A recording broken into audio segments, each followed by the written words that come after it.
Salut à tous, c'est Wantilwax, Dimitri ici pour une nouvelle vidéo où aujourd'hui je vais vous donner tous les bons conseils en fait pour acheter vos vinyles d'occasion. Allez, c'est parti.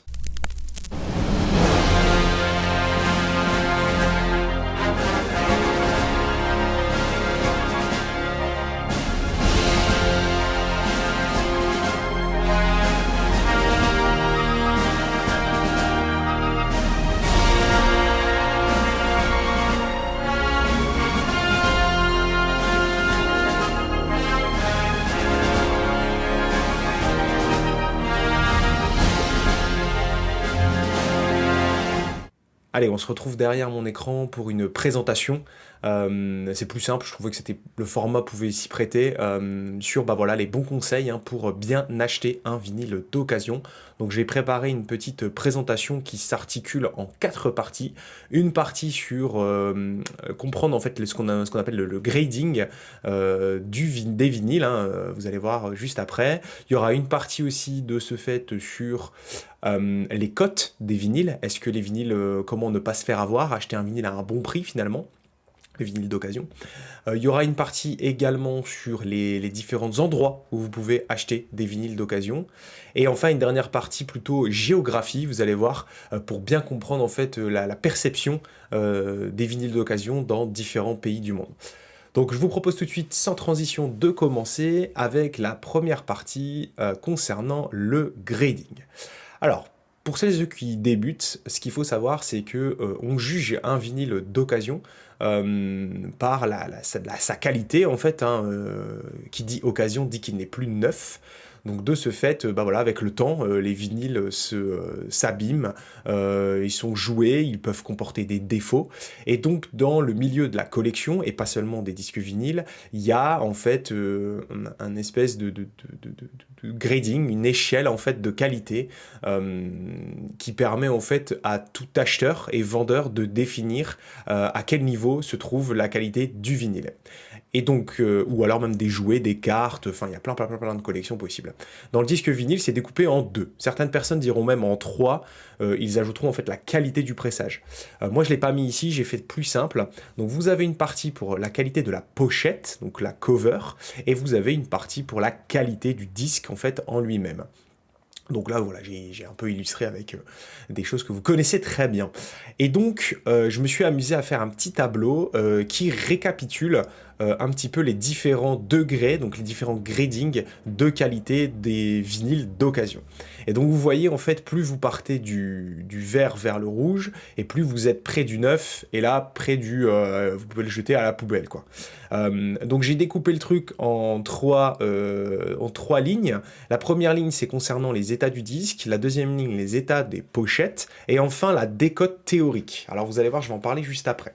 Si brièvement on regarde en détail chaque capsule, chaque cellule, pardon, et on va commencer par l'état du disque, vous avez au départ ce qu'on appelle du presque neuf, du mint, du near mint, où on va retrouver ici des vinyles qui sont état quasiment neuf, jamais été écoutés, même encore fermés pour certains. On voit ici au niveau de la pochette, certains considéreront qu'en fait le mint égale 9. Moi je considère que s'il est indiqué mint, c'est que il est plus commercialisé en tant que neuf dans le commerce, c'est-à-dire qu'il fait plus partie des nouveautés, donc il peut être considéré comme de l'occasion neuf, voilà, c'est un peu précis.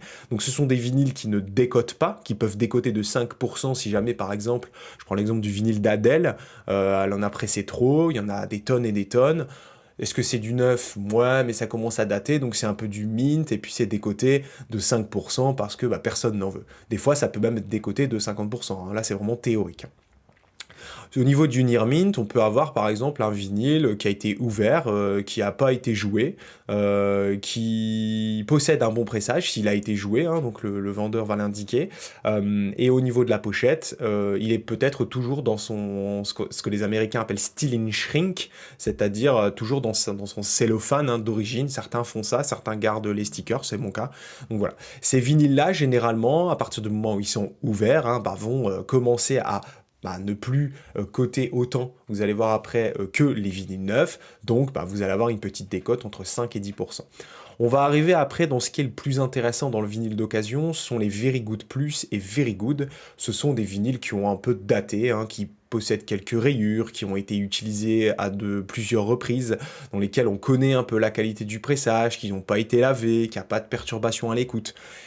Au niveau du disque, on estime que c'est un bon petit vinyle d'occasion qu'on peut trouver chez son disquaire, qu'on peut trouver dans le grenier de chez Mémé. Enfin, toutes ces choses-là peuvent être considérées, à raison qu'ils ont été conservés de manière normale, qu'ils se trouvent dans cet espace Very Good plus Very Good. Au niveau de la pochette, on va retrouver un vinyle qui va être complet, qui va avoir ses inserts, un vinyle qui va encore avoir ses petits goodies s'il y en a encore. Et puis au niveau du Very Good plus, qui va changer, au niveau du Very Good, pardon, c'est le début de l'apparition de ce qu'on appelle les ringwear. Vous voyez, c'est la marque en fait du disque vinyle qui a tellement été serré dans une étagère qu'on voit le disque et du coup la pochette se déforme légèrement. Ici, c'est ce que, au niveau de la décote, vous pouvez vraiment choper des belles choses. On verra après, on parlera de la rareté du vinyle, mais voilà, il y a toujours des bons trucs à faire là-dessus. Ensuite, on va passer dans deux grosses qualités qui sont considérées, alors moi je les regarde jamais celles-ci, mais voilà, ça va être les vinyles Good et Fair et Pour. Ce sont des vinyles qui ont vécu, généralement utilisés par les DJ, qui ont fait du scratching avec, ou certains qui ne prennent pas du tout soin de leur vinyle, il y a de l'humidité, etc., etc. Et donc vous voyez ici, on voit des vinyles qui peuvent avoir des défauts, et qui du coup, il y a de la poussière et en plus de poussière, limite il y a de l'humidité et c'est injouable. Mais ça intéresse quand même des gens qui vont aller chercher finalement une pochette en mint et un état de disque en pour ou en fer, ils s'en fichent, en fait, ils veulent récupérer la pochette, ou inversement. Donc c'est pour ça aussi que ces gradings-là existent, il y a certaines personnes qui s'en fichent complètement de l'état de la pochette, eux, ils préfèrent avoir le disque dans un très bon état. Donc c'est pour ça que quand vous achetez un vinyle d'occasion, pour résumer, demandez toujours l'état de la pochette et l'état du disque, Near Mint, Mint, Very Good Plus, etc., etc. Je donnerai un petit peu plus de détails après sur mieux comprendre finalement comment sont définies les qualités de vinyle.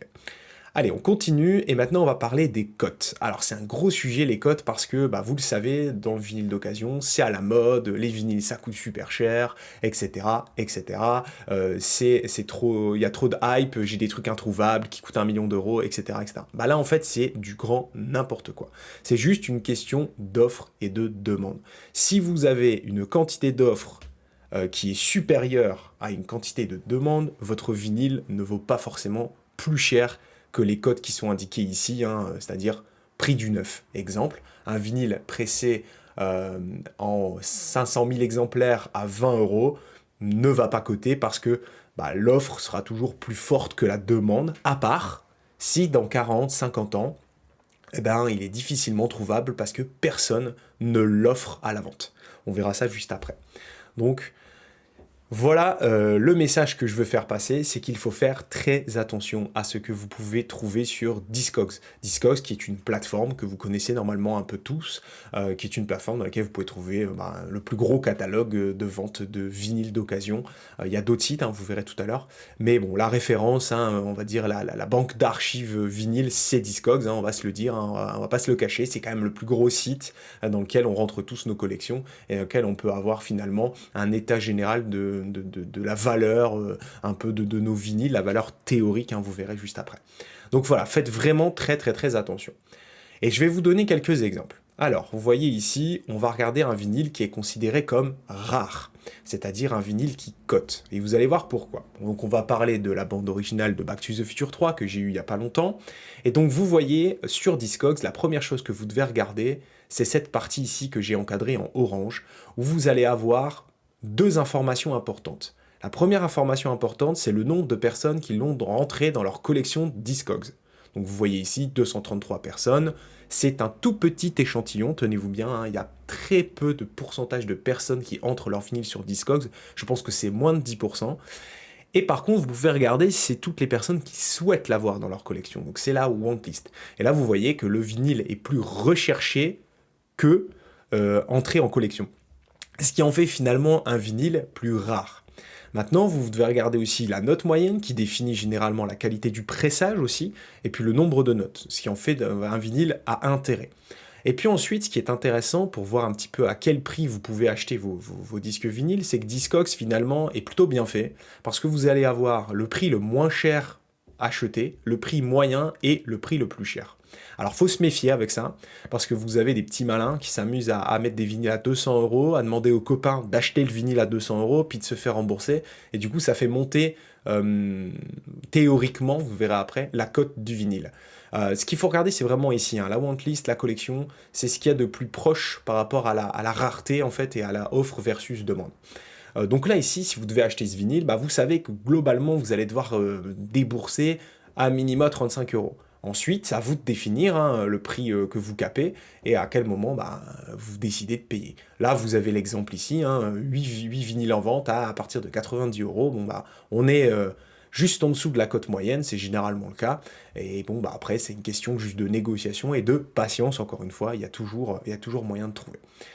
Donc, on va prendre un contre-exemple ici avec la bande originale de Lightyear, donc Buzz l'éclair, hein, sorti chez Mando, que je possède, qui est un vinyle qui n'est plus disponible chez Mando et qui du coup est théoriquement devenu rare. Et ben en fait, pas du tout. Ce vinyle, si vous allez sur eBay, vous allez le trouver à plus d'une centaine d'euros. On en parlera juste après des différents sites sur lesquels vous pouvez trouver du vinyle. Vous allez trouver sur Vinted à plus de 100 euros. Et finalement, vous regardez quelque chose, vous regardez ici. Le vinyle a été rentré en collection par 441 personnes, et aujourd'hui, ça fait 1 an et demi, 2 ans, il n'y a que 47 personnes qui le veulent. Donc le vinyle, aujourd'hui, ne vaut absolument rien. La preuve étant, le prix moyen est à 32 euros, le prix le plus cher vendu est à 40 euros. Donc c'est-à-dire que c'est son prix de vente en near mint, juste en dessous du prix de vente neuf qui était 40 euros. Donc vous voyez, on est juste en dessous ici. Le vinyle est bien noté, il y a assez peu de notes, il est assez récent, certes. Mais ce que vous allez voir en dessous, bah, c'est ce qui s'appelle se faire avoir par les fameux vendeurs, on va dire un peu illégaux qu'on peut trouver notamment sur Discogs. Et c'est là où il faut faire très attention. Vous voyez ici, bah, vous avez une ribambelle de vendeurs qui s'amusent à vendre les vinyles à 135, 125 et qui théoriquement sont hors cote en fait, hein, vraiment. Et donc à partir du moment où vous voyez ça, vous allez peut-être vous dire « Ah ben mon vinyle vaut très cher ». Ben en fait, pas du tout. Votre vinyle coûte 30 balles. C'est juste qu'il y a des petits malins qui s'amusent à créer, à gonfler en fait les codes de vinyle. Hein. C'est comme ça que ça fonctionne aussi. Hein. On crée une espèce d'offre dans lequel on se dit bah, et finalement il y en a très peu à vendre, donc je vais le mettre un peu plus cher. Et ça marche pas comme ça. C'est pas comme ça qu'il faut faire.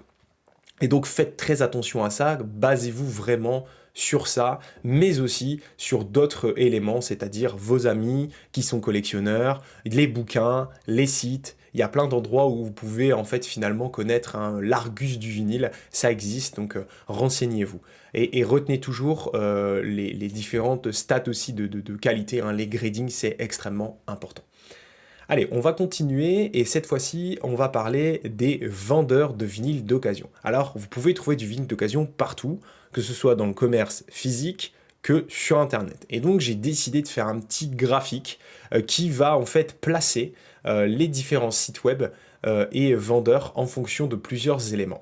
Donc voilà, j'ai pris une petite liste hein, de tous les vendeurs qu'on pouvait trouver et j'ai fait juste une ligne ici sur la taille du catalogue, hein, donc plus vous allez vers le haut, plus le catalogue est gros, et ici, au niveau du prix, en fait, hein, plus vous avancez vers cette ligne-là, plus à droite, plus le prix est élevé, par rapport à la cote moyenne qu'on trouve globalement sur le marché. Donc on commence par les disquaires, où les disquaires, en fait, bah, vous allez avoir un catalogue assez restreint, hein, finalement, hein, parce que bah, si vous cherchez quelque chose de très précis, pour que votre disquaire là, bah, il faut avoir un peu de chance, même beaucoup de chance, donc on va avoir un catalogue restreint, mais aussi un prix restreint. Parce qu'un disquaire, généralement, il va pas s'amuser, alors pas tous, hein, mais il va pas aller s'amuser, il va essayer de vous vendre le produit à un bon prix. Là où les disquaires sont mauvais, c'est sur les vinyles neufs. Sur les vinyles d'occasion, les disquaires, vous trouvez des trucs très très très sympas. Sur les vinyles neufs, moi je suis plus partisan d'acheter directement sur des sites. Je suis désolé, hein, vous me connaissez, mais voilà, les disquaires, ils pourront jamais s'aligner à des prix comme le font des très gros sites internet de e-commerce. Mais pour l'occasion, c'est le must. Vous avez ensuite les ressourceries, tous ces trucs Emmaüs, tout ça. Vous allez avoir un petit peu plus de catalogue quand même. Souvent, dans les ressourceries, vous avez des fois des grosses ressourceries avec plus de choix que chez certains disquaires. Donc ça, il faut le savoir aussi. Des arrivages assez massifs et dans lesquels les prix sont généralement un petit peu plus élevés quand même. En tout cas, moi, dans ma région, c'est ce que j'ai constaté. Ensuite, vous allez avoir un vivier ici de nouveaux sites, comme nouveaux sites hein, dans lesquels vous pouvez trouver du vinyle. C'est Le Bon Coin et Vinted, dans lesquels vous allez avoir du prix qui reste accessible et un catalogue qui va être quand même assez intéressant, que ce soit sur Le Bon Coin et sur Vinted. Moi, j'achète de plus en plus de vinyles sur Vinted. Vous allez avoir ensuite ici les brocantes. Alors les brocantes, je les ai mis dans le catalogue assez faible et surtout, je les ai mis avec un prix plus élevé parce qu'aujourd'hui, c'est devenu la foire à la saucisse dans les différentes brocantes. Les gens ne connaissent pas la valeur, donc ils vont vendre des vinyles en pensant qu'ils ont des trésors. Et donc, moi, voilà, dans mes expériences, encore une fois, tout ce que vous voyez là, c'est basé sur mes expériences. Et du coup, bah, moi, ce que j'ai remarqué, c'est quand vous voulez du vinyle dans les brocantes, maintenant, bah, il faut soit vous lever à 4 heures et rencontrer le bon vendeur qui ne va pas essayer de vous vendre un trésor qui n'en est pas un. Voilà.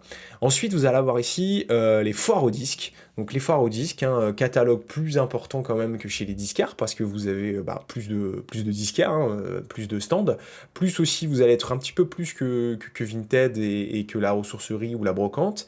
Et au niveau du tarif, vous allez être quand même au milieu, parce que selon les vendeurs, les prix varient très fortement, donc voilà, quand vous faites une foire au disque, il faut toujours partir avec le principe de faire d'abord quelques tours, du repérage pour trouver les disques à bon prix, parce que y a de tout type de disquaires, hein, on en parlait juste avant. Vous allez avoir ici, alors je l'ai mis le gros Amazon, parce que sur Amazon aussi, il y a du vinyle d'occasion. Le catalogue est très important, le prix, ça dépend, mais on est sur quand même des possibilités qui sont non négligeables sur le vinyle d'occasion. Et puis ensuite, on va attaquer les 4 très gros, avec CDNLP, qui est un concurrent, on va dire, direct, indirect de Discogs, qui a un catalogue un peu plus faible que Discogs, et des prix par contre un peu plus faibles. Vous allez avoir ensuite Record Sale, qui est un très gros disquaire. Alors là, j'ai pris Record Sale comme exemple, mais on va parler de ce fait de tous les disquaires en ligne. Record Sale étant un très gros disquaire en ligne, bah, vous allez avoir en fait un catalogue qui va être quand même assez conséquent, mais par contre au niveau des tarifs, on est quand même, je suis désolé, assez élevé par rapport à ce qu'on peut trouver dans les foires aux disques ou sur Vinted. Parce que Vinted, pour le coup, est assez cohérent aujourd'hui encore sur les tarifs, et c'est plutôt intéressant d'ailleurs. Je pense que, voilà, petit conseil que je vous donne, en ce moment, les meilleures affaires que je fais, c'est sur Vinted. Ensuite, on va avoir Discogs, qui vient avec l'un des plus gros catalogues du monde, hein, le plus gros catalogue du monde. On trouve quasiment tout sur Discogs. Par contre, au niveau du tarif, ben, aujourd'hui, avec ce vivier de vendeurs qui essayent de faire gonfler artificiellement la cote des vinyles, on se retrouve quand même avec des tarifs assez élevés. Et enfin, et là je vous déconseille fortement, eBay. eBay, c'est un endroit où on trouve du vinyle, certes en grosse quantité, mais à des prix beaucoup trop élevés. C'est historique chez eBay, il y a des commissions de vente, il y a pas mal de choses, mais c'est très historique sur eBay d'avoir des produits qui coûtent assez cher, surtout dans le vinyle. Ça a toujours été cher sur eBay, et donc je ne vous conseille pas. Alors, si vous fouillez bien, vous allez trouver hein, des trucs, de toute façon, sur tout ça, hein, vous allez, sur l'ensemble de ces vendeurs ici, vous allez systématiquement trouver des trucs pas chers ou des trucs trop chers, ça c'est indéniable. Mais par contre, eBay, il y a plus de trucs plus chers que de trucs moins chers. Donc, évitez un peu eBay, c'est un conseil que moi je vous donne parce que pour fréquenter très souvent ce site, voilà, il n'y a pas de quoi trouver votre bonheur, vous pourrez trouver la même chose sur Vinted à des prix bien moins chers. Voilà. Et ensuite, je vais vous faire une dernière partie. Voilà, j'espère que la vidéo vous plaît jusqu'ici. Et la dernière partie, elle concerne en fait ce que j'ai appelé géographie et vinyle d'occasion vue par les Français. Alors, je me suis rendu compte d'un truc. Parce que j'achète quand même des vinyles d'occasion partout dans le monde, quasiment, j'ai quasi commandé sur tous les continents, quasiment. Et je me suis rendu compte d'un truc, c'est que quand un vendeur met un vinyle d'occasion en vente, c'est lui-même qui définit la cote, et la cote de qualité, hein, je veux dire. Donc il va se dire, ah bah ça c'est du Near Mint, oh ben ça c'est du VG+. Et en fait, en fonction des pays, avec une vision française, encore une fois, et vous allez vous rendre compte que certains vont baisser la qualité, c'est-à-dire être très pessimiste sur la qualité du vinyle qu'ils vendent, ou à l'inverse, trop optimiste. Et donc j'ai fait une petite carte avec une vue française qui permet en fait de juste définir si quand vous achetez un vinyle dans tel ou tel endroit du monde, est-ce que vous en avez pour votre argent, entre guillemets. Encore une fois, ici, c'est un avis totalement personnel, basé sur mes expériences d'achat, et donc je vais vous présenter rapidement, on va dire par vivier, par cocon, un petit peu ce que j'en pense. Si vous achetez dans les pays d'Europe du Nord, généralement, un Suédois, un Finlandais va vous vendre un vinyle en VG+, et vous, en tant que Français, en le recevant, vous allez vous dire, bah tiens, c'est plus Nirmin quand même, il est nickel. Pareil au niveau des Japonais, pareil au niveau des Australiens. En tout cas, moi, c'est ce que j'ai vécu comme expérience. Voilà, ils sont assez pessimistes. Pour eux, c'est voilà, c'est VG+. Et puis quand vous le recevez, vous dites, ouais, non, mais le truc, il est near mint, il est quasiment tout neuf. L'exemple parfait, ce sont les vinyles que vous achetez au Japon. Quand vous achetez un VG+, au Japon, vous vous dites toujours, waouh, le truc, il est neuf. Et pour un Japonais, c'est un VG+. Voilà. À l'inverse, aux États-Unis, parce que c'est culture oblige, souvent les Américains vont voilà, vous vendre le truc à l'américaine en disant t'inquiète, ça c'est du VG+, vous allez recevoir, ça va être plutôt du VG, ou alors t'inquiète, c'est Near Mint et vous allez recevoir et c'est du VG+. Voilà, c'est très très américain de faire ça. Dans les pays d'Europe du Sud, c'est un peu pareil, Espagne, Italie, etc. C'est encore une fois, une perception que j'ai moi à la française, entre guillemets, et dans les pays comme la Russie, dans lesquels j'ai pu acheter aussi quelques vinyles, c'est à peu près la même chose. C'est à peu près la même chose, un peu moins fort que dans les pays d'Europe du Sud, mais quand même, voilà, ça joue un petit peu, c'est très optimiste sur la qualité du vinyle. Et puis ensuite, vous avez des pays dans lesquels c'est plutôt flat par rapport à la vision française, comme l'Allemagne, la Hollande, la Belgique, voilà, ces pays-là, même l'Autriche, hein, il n'y a pas longtemps j'ai commandé en Autriche, voilà, quand on vous dit CVG+, perception française, CVG+. Pareil en Amérique du Sud, où j'ai un vinyle qui vient d'Amérique du Sud, où j'ai, voilà, bah, dans ma vision des choses, et je me suis dit, ouais, c'est faire.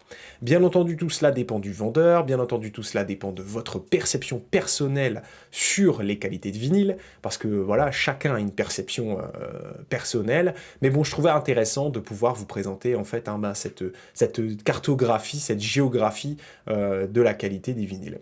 Voilà, c'est tout pour cette vidéo. J'espère que voilà, cette petite présentation vous aura plu, qu'elle n'aura pas été trop embêtante, trop chiante. Voilà, moi je vous dis à la prochaine pour une nouvelle vidéo. Dites-moi ce que vous en pensez en commentaire. Donnez-moi votre avis, vous, sur votre perception sur les disques vinyles d'occasion. Est-ce que vous en achetez? Où vous en achetez? Est-ce que vous trouvez que je suis cohérent dans ce que je vous raconte, concernant notamment les sites web et les différents endroits où vous pouvez acheter du vinyle. Voilà, n'hésitez pas, commentez, et puis abonnez-vous hein, si vous le souhaitez, si ça vous plaît. Et moi, je vous dis à la prochaine. Salut!